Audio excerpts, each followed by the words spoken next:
December 12, 1944. 0730 hours. Hürtgen Forest, Germany.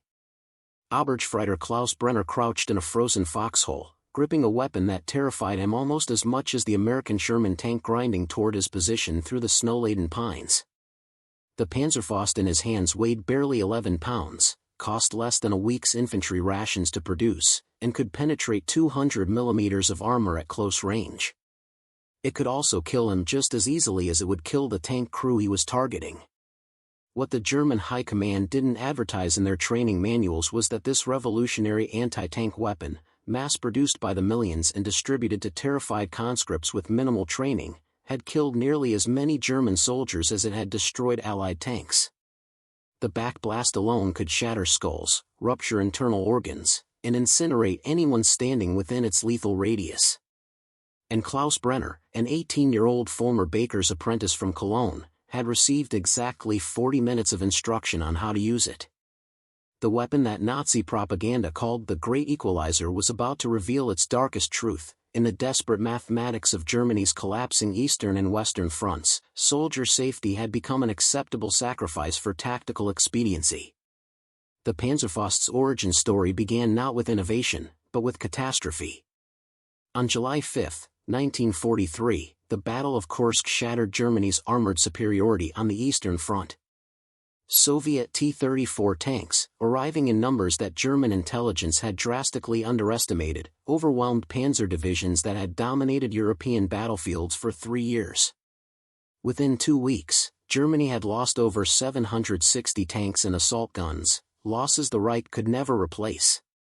In a concrete bunker beneath the Heereswaffenamt, Army Weapons Office, in Berlin, Dr. Heinrich Langweiler and his engineering team at Hasig, Hugo Schneider AG, received an impossible directive from the Ministry of Armaments: develop a disposable anti-tank weapon that any soldier could operate, manufacture for less than 5 Reichsmarks per unit, and produce at a rate of 1 million weapons per month.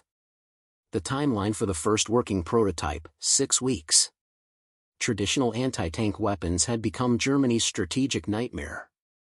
The Panzerschreck, while effective, required extensive training and cost 70 Reichsmarks per unit.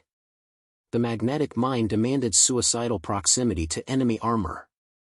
The standard 37mm anti-tank gun weighed 440 pounds and required a trained crew of 6. Germany's shrinking pool of experienced soldiers and collapsing industrial infrastructure demanded something radically different. Langweiler's team worked with brutal pragmatism. They discarded every conventional weapons design principle. Accuracy beyond 30 meters? Unnecessary, soldiers would fire at point-blank range. Reusability? Impossible, disposability reduced manufacturing complexity. User safety? An acceptable compromise when the alternative was Soviet tanks crushing defensive positions. The breakthrough came on September 14, 1943, when engineers successfully tested a hollow-charge warhead mounted on a simple steel tube with basic sighting mechanisms. The propulsion system used black powder, 19th-century technology, because it required no strategic materials. The shaped charge principle, initially developed by American physicist Charles Monroe in 1888, focused explosive energy into a superheated metal jet capable of penetrating armor plate like water-piercing paper. But the physics that made the weapon effective created its inherent danger. The recoilless design required venting propellant gases backward at velocities exceeding 1,000 feet per second. Anyone within a 10-meter cone behind the weapon faced instant death. The muzzle blast extended forward in a 3-meter radius of superheated gases and debris. Chamber pressure during firing reached 3,200 atmospheres, equivalent to the pressure found 3 miles beneath the ocean's surface. Initial testing at the Kummersdorf Proving Grounds revealed catastrophic safety issues. Test dummy positioned 8 meters behind the weapon suffered simulated fatal injuries from backblast. Concrete walls within the rear danger zone showed structural damage. Medical consultants warned that the concussive force could cause brain hemorrhaging even without direct exposure to the exhaust plume. The engineering team documented these findings in Technical Report HAPF 134, dated October 3, 1943. The report concluded with a single-line recommendation: extensive operator training mandatory to prevent friendly casualties. This recommendation would be systematically ignored as Germany's military situation deteriorated and the weapon entered mass production. December 12, 1944. 0730 hours. Hürtgen Forest, Germany. Obergefreiter Klaus Brenner crouched in a frozen foxhole, gripping a weapon that terrified him almost as much as the American Sherman tank grinding toward his position through the snow-laden pines. The Panzerfaust in his hands weighed barely 11 pounds, cost less than a week's infantry rations to produce, and could penetrate 200 millimeters of armor at close range. It could also kill him just as easily as it would kill the tank crew he was targeting.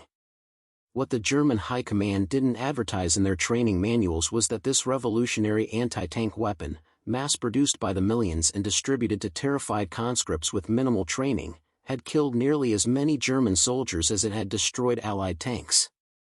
The Backblast alone could shatter skulls, rupture internal organs, and incinerate anyone standing within its lethal radius. And Klaus Brenner, an 18-year-old former baker's apprentice from Cologne, had received exactly 40 minutes of instruction on how to use it. The weapon that Nazi propaganda called the Great Equalizer was about to reveal its darkest truth. In the desperate mathematics of Germany's collapsing eastern and western fronts, soldier safety had become an acceptable sacrifice for tactical expediency. The Panzerfaust's origin story began not with innovation, but with catastrophe. On July 5, 1943, the Battle of Kursk shattered Germany's armored superiority on the Eastern Front. Soviet T-34 tanks, arriving in numbers that German intelligence had drastically underestimated, overwhelmed panzer divisions that had dominated European battlefields for 3 years. Within 2 weeks, Germany had lost over 760 tanks and assault guns, losses the Reich could never replace.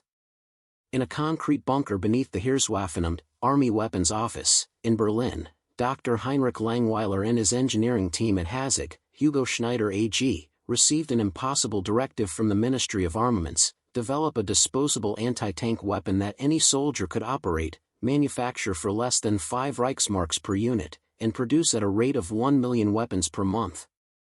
The timeline for the first working prototype: 6 weeks. Traditional anti-tank weapons had become Germany's strategic nightmare. The Panzerschreck, while effective, required extensive training and cost 70 Reichsmarks per unit. The magnetic mine demanded suicidal proximity to enemy armor. The standard 37mm anti-tank gun weighed 440 pounds and required a trained crew of 6. Germany's shrinking pool of experienced soldiers and collapsing industrial infrastructure demanded something radically different. Langweiler's team worked with brutal pragmatism. They discarded every conventional weapons design principle. Accuracy beyond 30 meters? Unnecessary, soldiers would fire at point-blank range. Reusability? Impossible, disposability reduced manufacturing complexity. User safety? An acceptable compromise when the alternative was Soviet tanks crushing defensive positions. The breakthrough came on September 14, 1943, when engineers successfully tested a hollow-charge warhead mounted on a simple steel tube with basic sighting mechanisms. The propulsion system used black powder, 19th-century technology, because it required no strategic materials. The shaped charge principle, initially developed by American physicist Charles Monroe in 1888, focused explosive energy into a superheated metal jet capable of penetrating armor plate like water-piercing paper. But the physics that made the weapon effective created its inherent danger. The recoilless design required venting propellant gases backward at velocities exceeding 1,000 feet per second. Anyone within a 10-meter cone behind the weapon faced instant death. The muzzle blast extended forward in a 3-meter radius of superheated gases and debris. Chamber pressure during firing reached 3,200 atmospheres, equivalent to the pressure found 3 miles beneath the ocean's surface. Initial testing at the Kummersdorf Proving Grounds revealed catastrophic safety issues. Test dummy positioned 8 meters behind the weapon suffered simulated fatal injuries from backblast. Concrete walls within the rear danger zone showed structural damage. Medical consultants warned that the concussive force could cause brain hemorrhaging even without direct exposure to the exhaust plume. The engineering team documented these findings in Technical Report HAPF 134, dated October 3, 1943. The report concluded with a single-line recommendation: extensive operator training mandatory to prevent friendly casualties.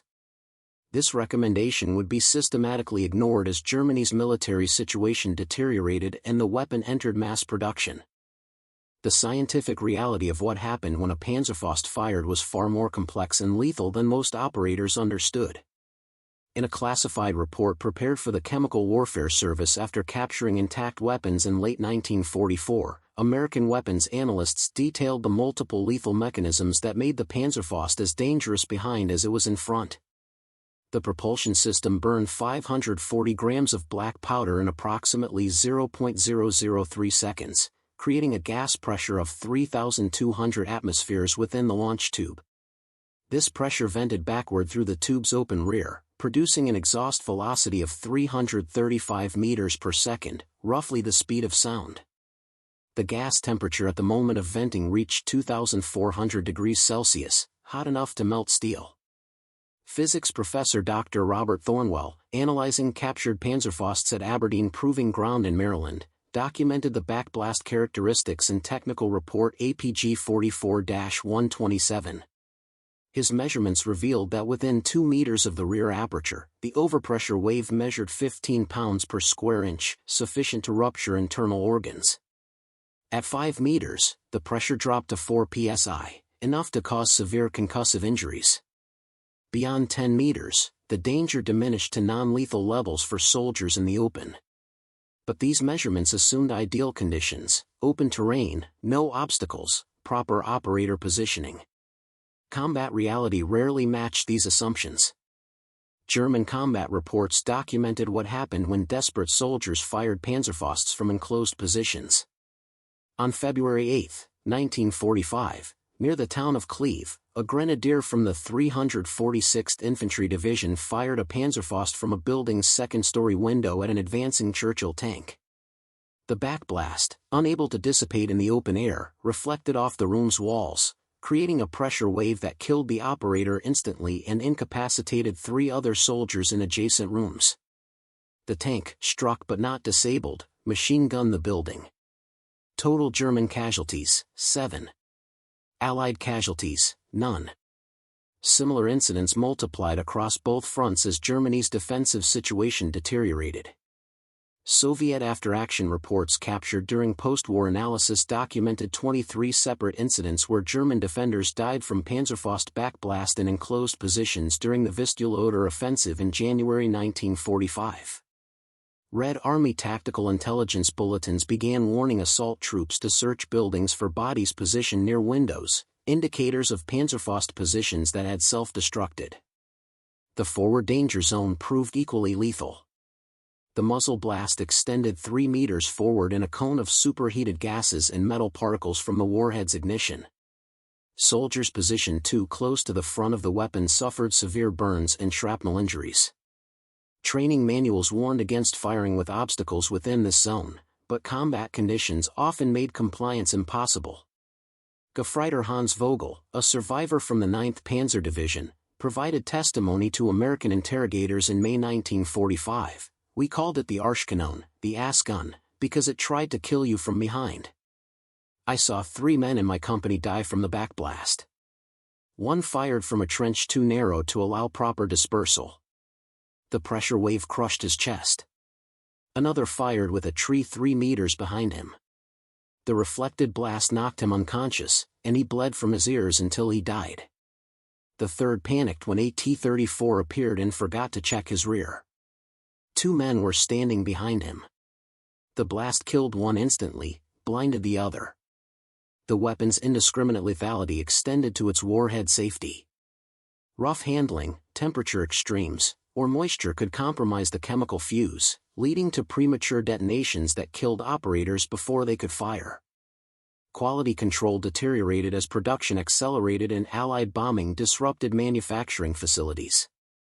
Before we jump back in, tell us where you're tuning in from, and if this story touches you, make sure you're subscribed, because tomorrow, I've saved something extra special for you. The Eastern Front became the proving ground for the Panzerfaust's dual nature as both weapon and hazard. By March 1945, Soviet forces were advancing across a 300-mile front toward Berlin, and German defensive doctrine had devolved into what survivors called Panzerfaust fever, the desperate distribution of anti-tank weapons to anyone capable of holding one. Hauptmann Werner Kessler, commanding a Kampfgruppe of the 214th Infantry Division near Kustrin, documented the catastrophic results in his war diary. March 14, 1945, received 600 Panzerfaust weapons for distribution to 280 combat-effective soldiers. Volkssturm units allocated 200 weapons despite zero anti-tank training. Hitler Youth Detachment, ages 14 to 16, issued 80 weapons. Requested delayed distribution pending proper instruction. Request denied by Divisional Command. Orders: distribute immediately, defend to last man. The following day's entry revealed the consequences. Soviet armor assault commenced 0545 hours. Initial Panzerfaust employment resulted in immediate chaos. Volkssturm member Joseph Adenauer, age 58, killed instantly by backblast after firing from concrete cellar. Hitler Youth member, name unknown, approximately 15 years, suffered fatal burns when warhead detonated prematurely. Counted 19 friendly casualties from Panzerfaust accidents before 0800 hours. Enemy tanks destroyed, 3 confirmed. Casualty ratio unacceptable. Soviet intelligence reports, declassified decades later, revealed that Red Army commanders had identified the Panzerfaust's friendly fire characteristics and developed tactics to exploit them. Marshal Georgy Zhukov's operational directive for the Berlin offensive included specific instructions: German defenders increasingly armed with Panzerfaust anti-tank weapons. These weapons create substantial backblast danger in confined spaces. Assault tactics should drive defenders into buildings and enclosed positions where weapon employment will result in self-inflicted casualties. The tactic proved devastatingly effective. Soviet combined arms doctrine used artillery and infantry to force German Panzerfaust teams into buildings, then brought forward T-34-85 tanks. German defenders, trapped between advancing infantry and approaching armor, often had no choice but to fire from windows or doorways, precisely the conditions that maximized backblast casualties. Sergeant Dmitry Kozlov of the 3rd Shock Army recorded in his combat journal, "We learned to recognize Panzerfaust positions by the bodies. Often we would find 2 or 3 Germans dead in a room, one holding the weapon, others killed by the blast from behind. The fascists' own weapon did our work for us. In the fighting for Seelow Heights, I counted more German dead from their own Panzerfausts than from our tanks' guns." The psychological trauma extended beyond physical casualties. German military psychiatrist Dr. Ernst Hoffmann, attached to a field hospital near Frankfurt an der Oder, documented what he termed Panzerfaust psychos in his medical reports. Soldiers exhibited acute anxiety, trembling hands, and psychosomatic symptoms when ordered to employ the weapon. Some deliberately malingered or self-inflicted minor injuries to avoid Panzerfaust duty. Hoffman's April 3, 1945 report noted, interviewed 34 combat soldiers evacuated for nervous exhaustion. 28 had been assigned Panzerfaust anti-tank duty. Common themes in testimony: overwhelming fear of the weapon's backblast, witnessed friendly casualties from improper employment, belief that weapon is more likely to kill user than enemy. Several soldiers stated they would prefer to face enemy armor unarmed rather than risk Panzerfaust employment. The weapon designed to bolster defensive capability has instead destroyed unit cohesion and morale. The desperation reached its peak in the final weeks of the war. Underoffizier Ludwig Richter, defending the Reichstag district in late April 1945, later testified, "They were giving Panzerfausts to old men who couldn't see clearly, to boys who couldn't lift a rifle, to anyone with 2 hands. No training, no instruction, just here's the weapon, go kill tanks." I watched a grandfather, maybe 65 years old, try to fire one from a basement window. The backblast killed him and 2 others in the cellar. The tank drove past untouched. That's when I knew we were sending our own people to die for nothing. While the Eastern Front witnessed the Panzerfaust's deployment in conditions of complete desperation, the Western Front revealed its dangers under different but equally deadly circumstances. American and British forces advancing through Germany in early 1945 encountered an enemy increasingly reliant on ambush tactics centered around the cheap, plentiful anti-tank weapon. Lieutenant Colonel James Patterson, commanding the 2nd Battalion, 26th Infantry Regiment, documented his unit's first encounter with Panzerfaust armed defenders in the Hürtgen Forest on February 3, 1945. His after-action report noted, Sherman tank leading column disabled by Panzerfaust strike at approximately 40 yards range. Assault team investigated firing position, discovered 2 German soldiers dead, 1 from apparent backblast trauma, 2nd from severe burns. Weapon lay between bodies. German position poorly chosen, firing from narrow forest trail with dense trees immediately behind position. Appears backblast reflected off trees, killing operators. Enemy demonstrated weapon capability but fatal lack of training. This pattern repeated across the Western Front with disturbing frequency. American intelligence summaries from 1st Army documented 67 separate incidents between January and March 1945 where advancing troops found Panzerfaust positions with dead German operators but no evidence of Allied return fire. Medical examiners determined that 43 deaths resulted from backblast trauma, 18 from premature detonation, 6 from muzzle blast injuries to nearby personnel. The British 2nd Army's Tactical Intelligence Bulletin No. 34, dated March 12, 1945, provided detailed analysis. Enemy anti-tank capabilities increasingly rely on Panzerfaust weapons distributed to poorly trained personnel. Weapon effectiveness diminished by operator fear and inadequate instruction.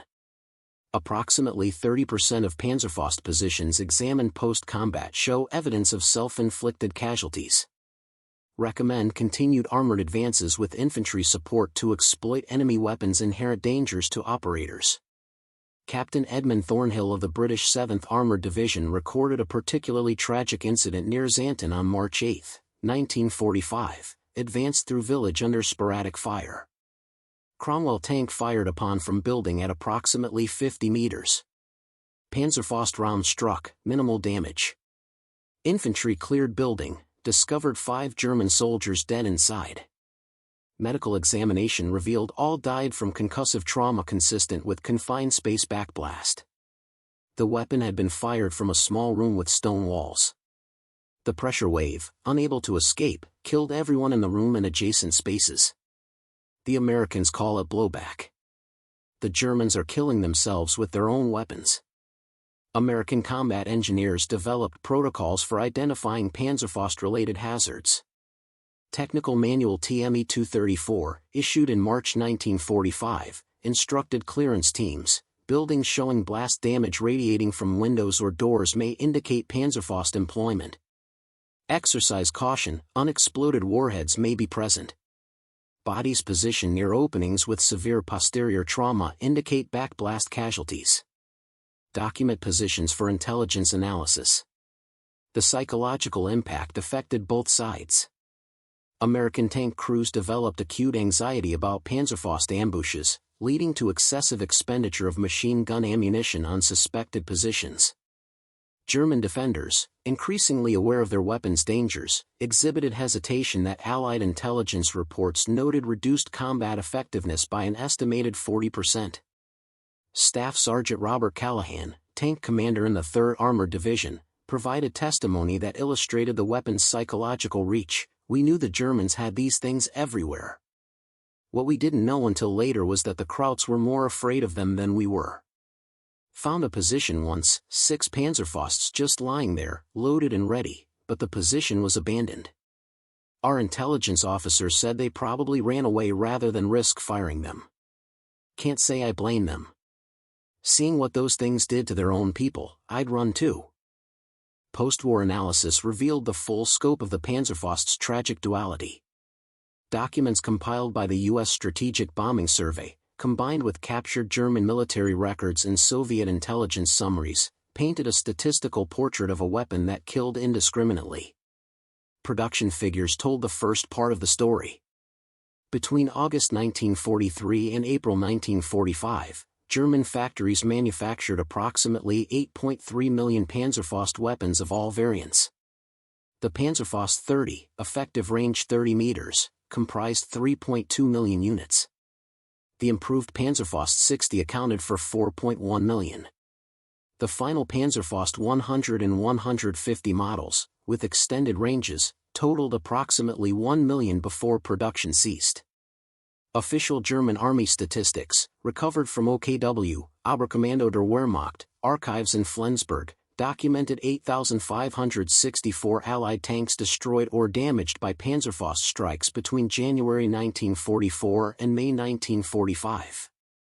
This represented approximately 11% of total Allied tank losses during this period, a significant but not decisive impact. The casualties among Panzerfaust operators proved far more difficult to quantify precisely, but multiple data sources provided disturbing estimates.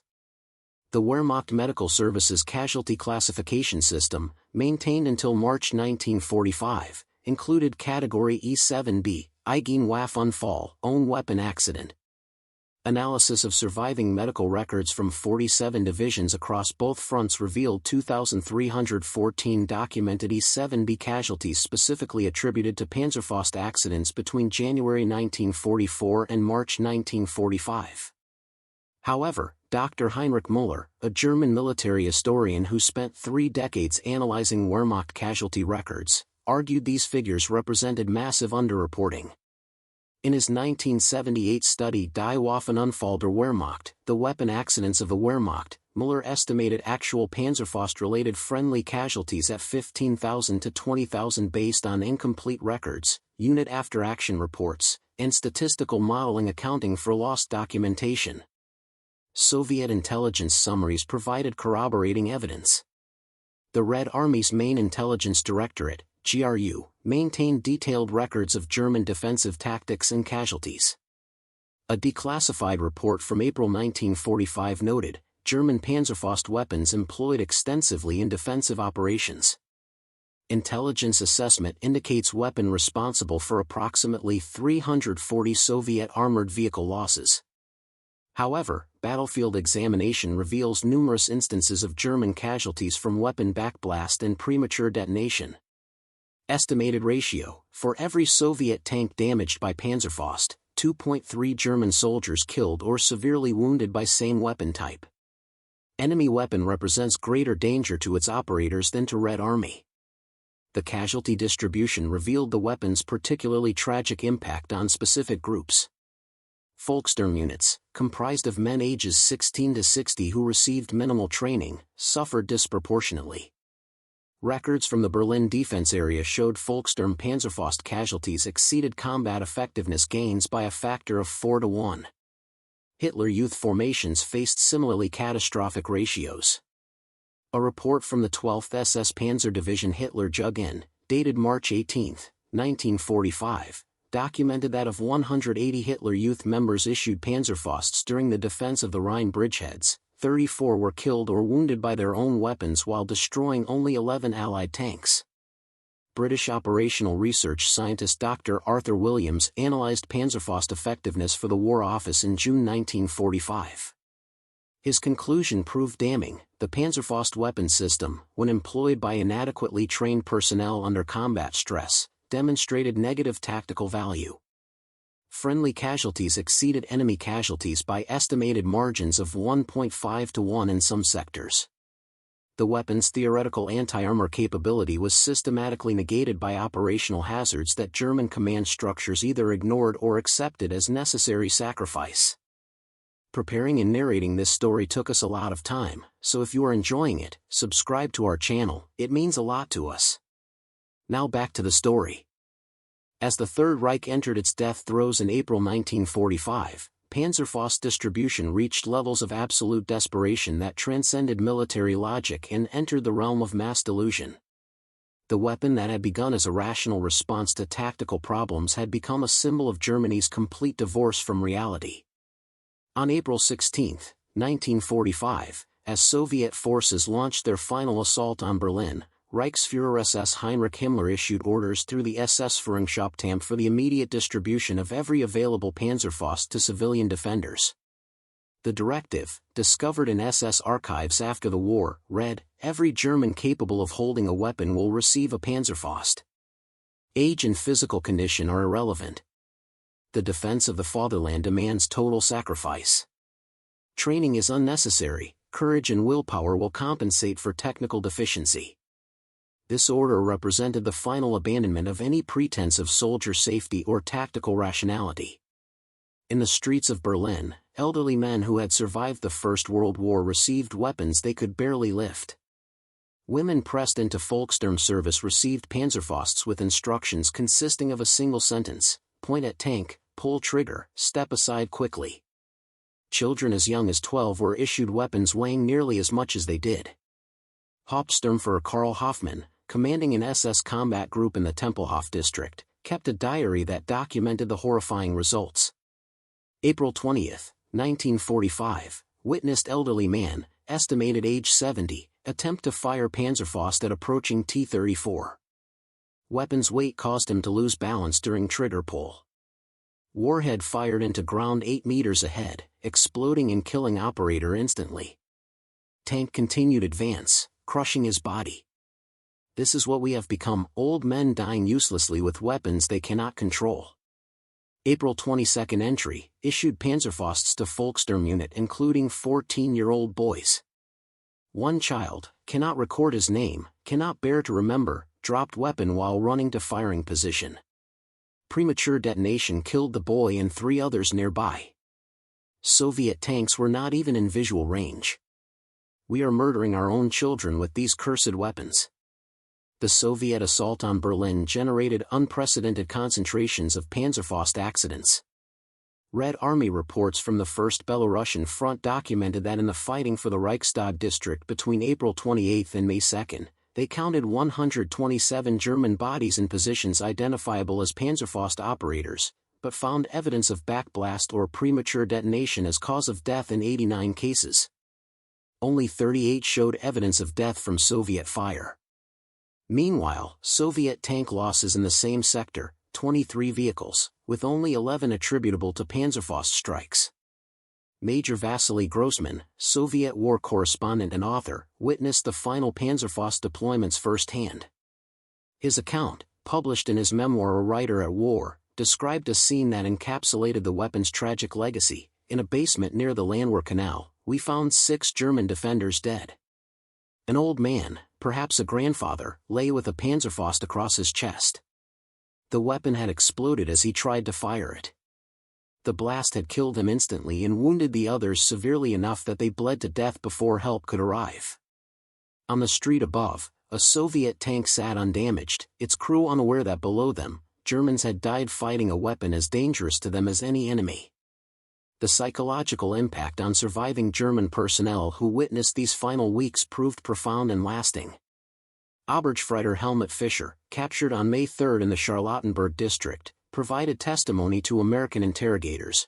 "I was given a Panzerfaust on April 25. I carried it for 6 days and never fired it. Not because I was a coward, but because I had seen what it did to us. I watched boys younger than my son die from the backblast. I saw old men immolated by premature detonations. I saw 3 men in my unit killed by a weapon that was supposed to save us. On May 2, I threw the Panzerfaust into the Spree River and hid in a cellar until the Russians came. I would rather surrender than die from my own weapon." The final Panzerfaust production ceased on April 25, 1945, when Soviet forces overran the Hazig factory in Leipzig. Workers at the plant, mostly slave laborers from concentration camps, reportedly celebrated by destroying remaining inventory.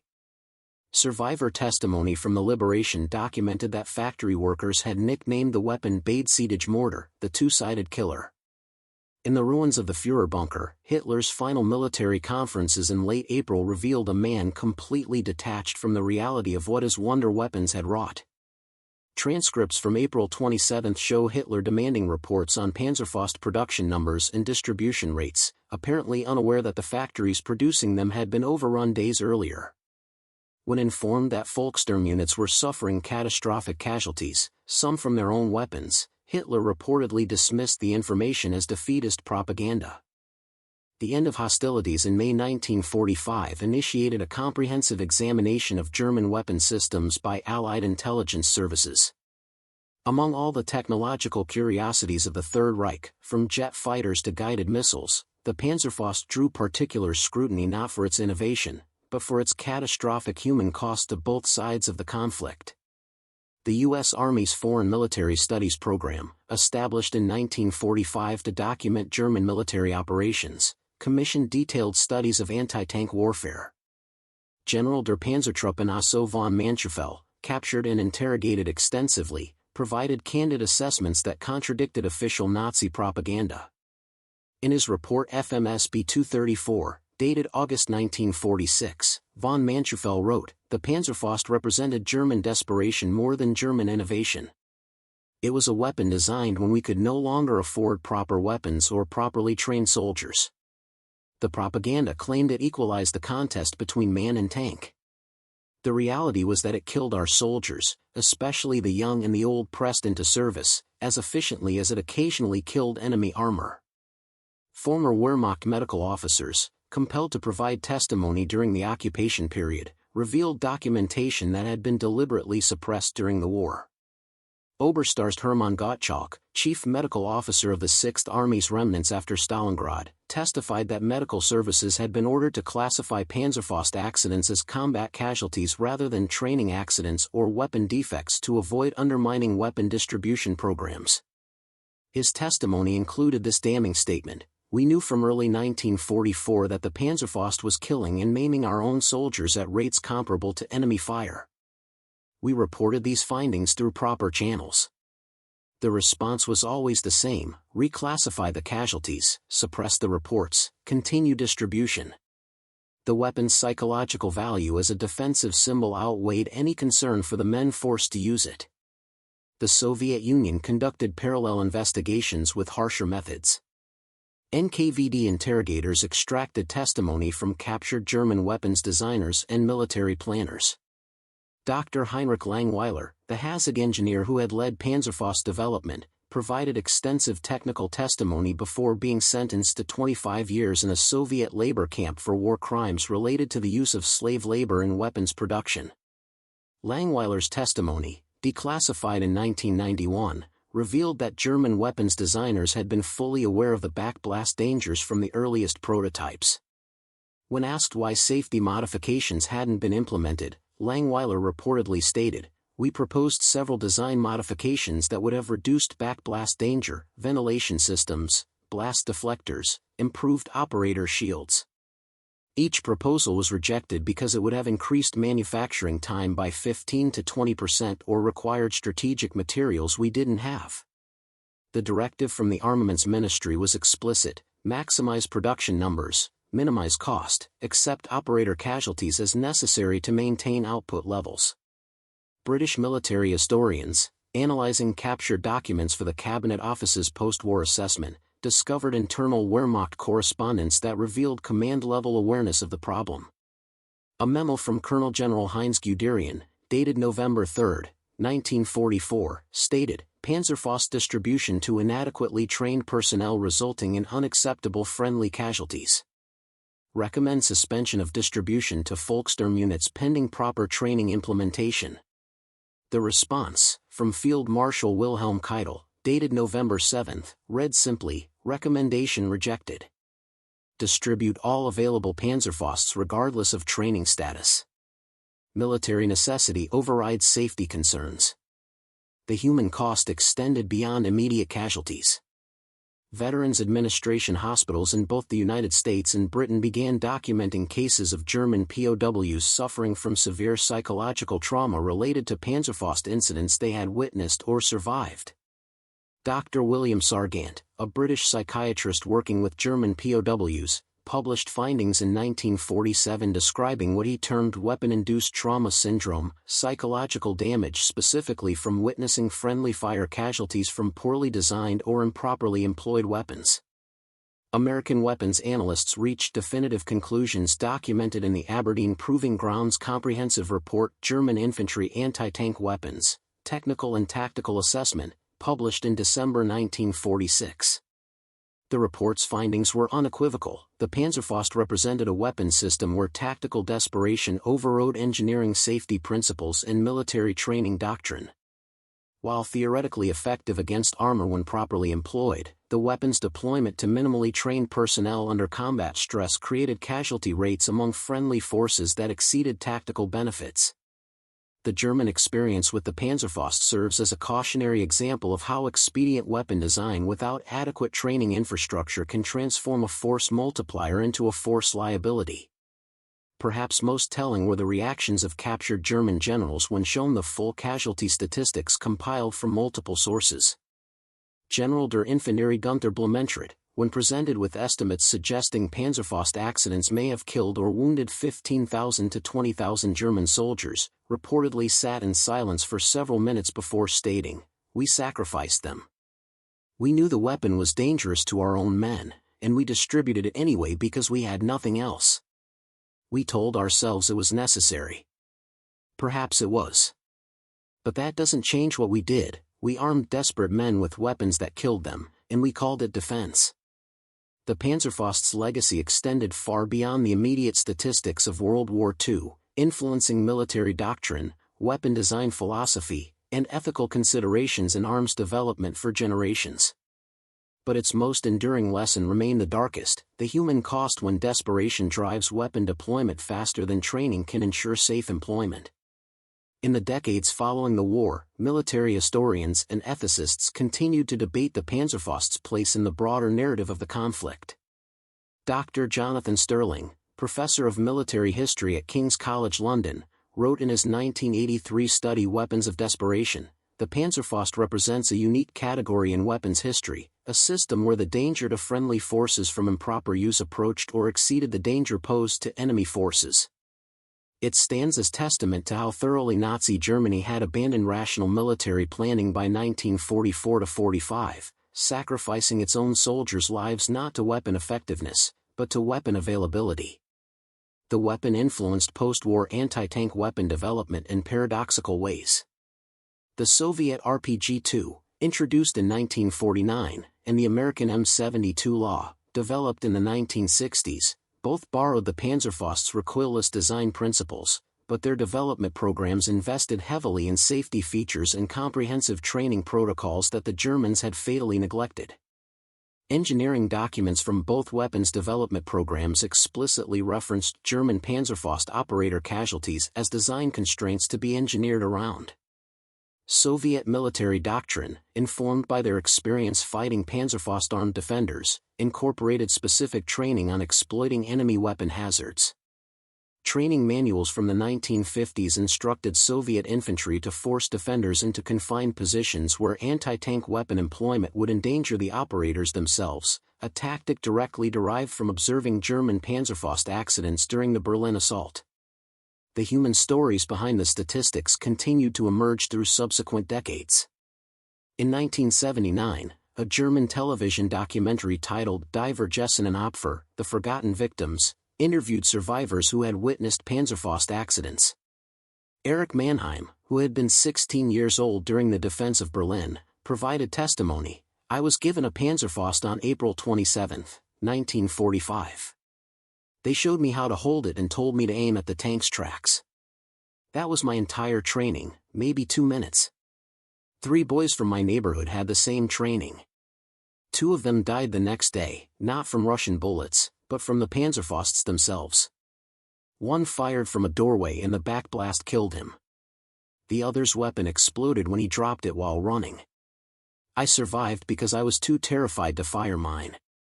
I hid in a basement instead. For years, I felt ashamed of my cowardice. Now I realize my fear saved my life." Annual reunions of Wehrmacht veterans, held throughout the 1960s to 1980s before the generation passed, frequently featured discussions of Panzerfaust experiences. Transcripts from a 1973 reunion in Munich recorded a remarkable exchange where former Obergefreiter Walter Schmidt stated, "We should erect a memorial, Not to those who died from enemy fire, which was honorable, but to those who died from our own weapons because our leaders gave us tools we couldn't safely use and called it defending the fatherland. Those men deserve to be remembered separately, as victims of our own desperation. The ethical questions raised by the Panzerfaust continue to resonate in contemporary military ethics discussions. Modern military doctrine in most Western armies includes explicit protocols requiring that weapon distribution must be matched with adequate training, a principle honored more in its breach during Germany's final years. The weapon serves as a case study in military ethics courses at West Point, Sandhurst, and other military academies, illustrating the moral hazards of expedient weapon deployment. In museums across Germany, carefully preserved Panzerfausts sit in display cases with plaques that rarely tell the complete story. The Deutsches Historisches Museum in Berlin houses an exhibit that, as of 2019, includes a restored Panzerfaust 60 with a plaque reading, Panzerfaust anti-tank weapon. Simple, cheap, effective. Millions produced, thousands of tanks destroyed. Only in the detailed exhibition text does it mention, also responsible for significant casualties among inadequately trained German personnel. The final accounting of the Panzerfaust's toll remains imprecise. The chaos of Germany's collapse ensured that complete records would never exist. But the conservative estimates speak clearly enough: 8.3 million weapons produced, approximately 8,500 enemy tanks destroyed or damaged, and between 15,000 and 20,000 German soldiers killed or wounded by their own weapons through backblast, premature detonation, or operator error resulting from inadequate training. Those numbers reveal a weapon system where the friendly casualty rate approached 2 German soldiers killed or wounded for every enemy tank damaged, a ratio that would be considered criminally negligent in any modern military force, but which Nazi Germany accepted as necessary in its final desperate months. The Panzerfaust's true legacy is not the tanks it destroyed or the defensive battles it influenced, but the human cost of desperation-driven military decisions. It stands as a permanent reminder that in war, the most dangerous weapons are not always those pointed at the enemy, but sometimes those placed in the hands of soldiers without the training, support, or realistic chance of employing them safely. The streams of exhaust that flowed backward from the Panzerfaust, killing teenagers and grandfathers pressed into service they never chose, represent more than a technical oversight or an acceptable military risk. They represent the final moral bankruptcy of a regime that would sacrifice its own people to a weapon as carelessly as it sacrificed them to a war it could no longer win. Today, the Panzerfaust's story serves as a dark mirror held up to military expediency, a reminder that weapons designed in desperation, distributed without adequate training, and employed by soldiers who fear them as much as the enemy, become instruments of tragedy for all involved. The two-sided killer claimed its victims without discrimination, and its legacy endures not in the battles it won, but in the lives it needlessly destroyed on both sides of the barrel. Up next, you've got 2 more standout stories right on your screen. If this one hit the mark, you won't want to pass these up. Just click and check them out. And don't forget to subscribe and turn on the notification bell so you don't miss any upload from us.